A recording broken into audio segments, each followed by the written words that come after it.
Hey, what's up guys? My name is Roma and welcome to On The Go Travel Vlog. So for today's vlog guys, nagkabigla kami ng ride. So andito kami ngayon sa Dagisdis, Cavite. Di ko alam kung part ng Maragondon. Pero search nyo na lang to, Dagisdis ng Maragondon.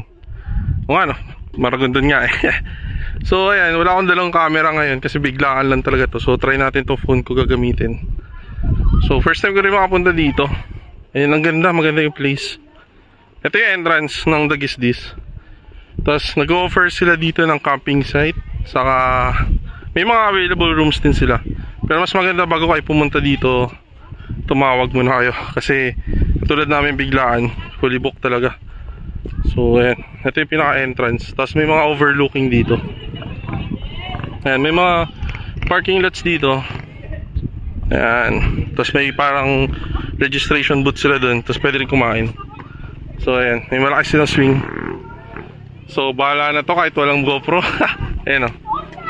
So ayan, may mga private pools sila. Saka malaking swing. Ayan. Tapos may overlooking.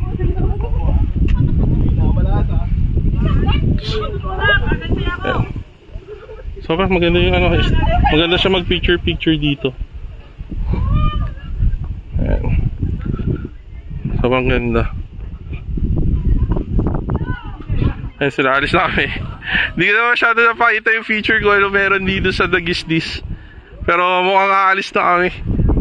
So next time babalik tayo dito, magdadala tayo ng mga drone. Alis na tayo guys. So ayun, pinakita ko lang, bahala na kayo mag-search ng Dagisdis. Next time gagawa tayo content dito.